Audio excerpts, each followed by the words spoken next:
Hello kids, in today's class we are going ahead in this chapter and starting the next exercise 6b. Okay, so here what we are going to do is we are going to reduce a fraction in its lowest term. So what do you mean by lowest term? Lowest term is the term after which it cannot be reduced further. Okay, or you can also say it is the stage where the fractions they reaches to their prime numbers in numerator and denominator, or also you can say that the highest common factor between the numerator and denominator is 1. Okay, so let us understand what I have said just now. So for that I'm taking one example. I'm taking one example of a fraction 8 by 36. Okay, so when we see this number 8 by 36, this fraction, we know that both 8 and 36 they have many common factors. Okay, so let us see what are the common factors of these two. 1 is a common factor, 2 is also their common factor, 4 is also their common factor.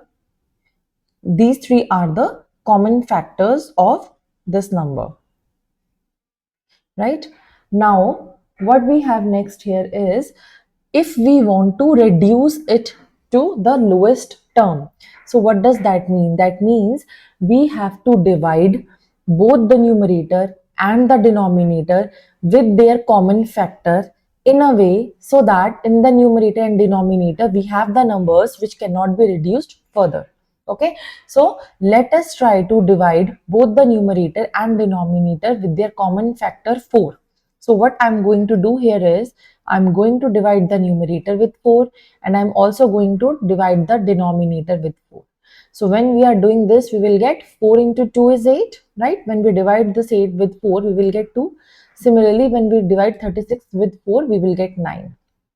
Okay, so what we have done is we have reduced the given fraction 8 by 36 to 2 by 9 by dividing both the numerator and denominator with their common factor. Okay, so understand this thing kids, we have to divide both the numerator and the denominator with the common factor, right? And we know what is the common factor. Common factor means which is a factor of both the numerator and the denominator. We cannot do anything like this that we divide the numerator with 4 and we divide the denominator with 9. This is completely wrong. We have to consider the same factor, the common factor of the numerator and denominator to make them into their lowest term. So now when we have divided, we have reduced it to 2 by 9. Okay, so kids, now when you see this number 2 by 9, we can see that they do not have any common factor. There is no such number which is a common factor of both 2 and 9 except 1. Okay, because 1 is a common factor of both 2 and 9, but except 1 there is no such number which has 2 and 9 which is a common factor of both 2 and 9. So that means 2 by 9 is the lowest term, and we can also write this as the simplest form. Okay, we call this as the lowest term and we also call this as the simplest form or simplest term. Both are same thing. Okay, now let us take another example. I'm taking another example of, let's say I'm taking 25 divided by 75. This is a fraction I'm taking. So when we see this fraction, we know that both have 5 as a common factor. So what we are going to do is we are going to divide both the numerator and the denominator with 5, right? We have to divide them with their common factor, which is 5. So when we do this, we will get 5 in the numerator and we will get 15 in the denominator. So what we have done, we have reduced it to 5 and 15. But when we see it again, we can see that this 5 and 15, they again have 5 as a common factor. So let us divide both of these with 5 again, both in the numerator and denominator. So in the numerator, we will have 1 and in the denominator, we will have 3. So 1 by 3 is the lowest term because again, now it cannot be reduced further. It do not have any factor common in them except 1. Okay, so this is the simplest term. Also kids, Here you can see that I have done division in the two steps. Why I have done this? Just to make you understand. Otherwise, if we know that 25 is a common factor of both 25 and 75, we can reduce it straight away. Okay, so if we divide 25 with 25, and if we divide 75 by 25, because we have to consider the common factor, 25 is the common factor of both of these, 25 and 75. So when we do this, we will get 1 by 3, which is the reduced form. Here also, if you multiply first 5 and the second 5 here, again you will get 25 as the common factor. I have done this because many a times you get higher numbers where you do not know that what are their common factors. So you can do them stepwise also till you get the lowest term. Okay, so I hope you have understood that how we have to find the lowest term here. So now let us jump into the exercise 6b. So in exercise 6b, we have the first question: reduce the fraction to its lowest term in each of the following. And they have also mentioned the common factor in the question only. Okay, so question number 1, A part, if I take, they have given 14 divided with 7 and 21 divided with 7, where this 7 is their common factor. They have given in the question only. So we know that 7 is a common factor. Let's divide 14 with 7, we will get 2. And now let's divide 21 with 7, we will get 3. So we get 2 by 3 here. And this 2 by 3, it do not have any common factor. So this is the lowest term. Okay. Now let me pick, I have done A, let me pick C part now. In C, we have 10 divided by 5, and now in the denominator we have 15 divided by 5. That means the original fraction must be 10 by 15 here, and here it must be 14 by 21.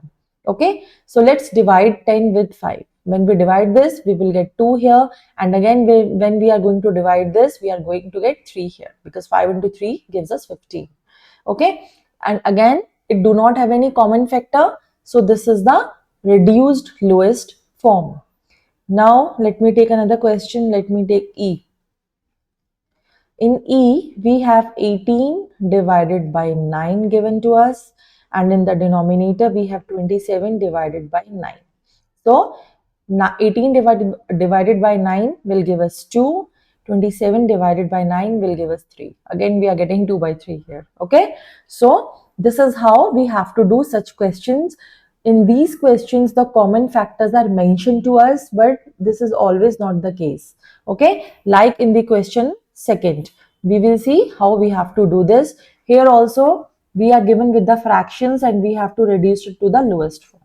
Okay, so I'm picking first question A, 2 by 6. So we know that 2 is the common factor of both 2 and 6. So let us divide the numerator with 2 and let us also divide the denominator with 2. Okay, why 2? Because this 2 is a common factor of both the numerator and denominator. So when we divide this, we will get 1 by 3. This is the answer. And now this 1 by 3, it do not have any common factor. It cannot be reduced further. This is the answer we are looking for. Next, let us do question number D. In D, we have 6 by 9. And when we see this, we understand that 3 is a common factor. Why? Because 3 is a common factor of both 6 and 9 here. So we are going to divide both the numerator and denominator with 3. Here we will get 2, and in the denominator we will get 3 here. So we have 2 by 3, and 2 by 3 cannot be reduced further. Okay. So this is the common factor. Now, next, what we have here is, we have done question number D. Let us do question number G now. So for G, what we have is 12 by 15. 12 by 15. So when we see 12 by 15, we know that both of these, they have 3 as a common factor. So let us divide 12 with 3 and let us also divide 15 with 3. They are common. These are the common factors. So here we will get 4, 3 into 4 is 12, and here we will get 5, 4 by 5. And 4 by 5, they do not have any common factor except 1. So this is the reduced form. Okay. Now let us do I part also, where we have 16 by 20 in the fraction.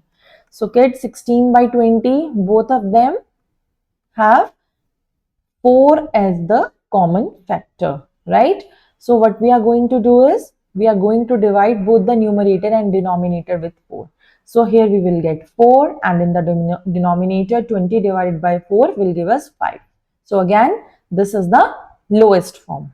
Okay. So now I understand that you know that what are the lowest form and how we have to do it. What we have to do here is, we have to see that what is the common factor, and using the common factor of numerator and denominator, we have to reduce it to the lowest form till the time we do not have any common factor left. Okay. Now, the last question, question number 3, circle the fractions in their lowest form. So here we have to circle the fractions which are there in their lowest form. Let me just increase it a bit. Okay. So we have 3 divided by 15. So kids, if you see 3 divided by 15 here, let me raise this fast. We will see that 3 and 15, they both of them, they have a common factor, right? And what is that? That is 3 only. So that means 3 by 15 is not the lowest term. It can be reduced to the lowest form. Question number 3, A part, 3 by 15 has 3 as the common factor. So if we divided this by 3 in the numerator and denominator, we will get 1 here and 5 here. That means the given fraction is not a lowest form, right? This is done. Now let us go to C. In C, we have 1 divided by 5, and here both 1 and 5, they are already in their lowest form, this fraction. Why? Because they do not have any common factor. Okay. Now coming to E, I'm taking E here. We have 12 by 14. Both 12 and 14 are even numbers. That means they have 2 as a common factor for sure. So let us divide this with 2. So here we will have 6. Here we will have 7. But the 6 by 7, it is in the lowest form. It cannot be reduced further. But the fraction which was given to us, 12 by 14, it is not in the lowest form. Correct? Now let us take H. In H, we have 5 by 7, and 5 by 7 do not have any common factor. That means it is in the reduced form only. This is true. Now coming to J, the last part. In J, we have 9 by 18, and we know that 9 and 18 both have 9 as the common factor, right? So that means when we try to reduce it, it can be reduced to 1 by 2.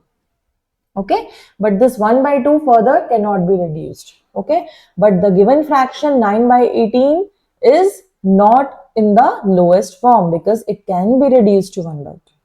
So with this, we complete this exercise, and the questions which I have not taken, they are homework for you. Please practice them. They are very easy. And if you face any confusion, you can always email me. Okay. So now in the next session, we will pick the next concept. So I will see you all in the next class now. Thank you.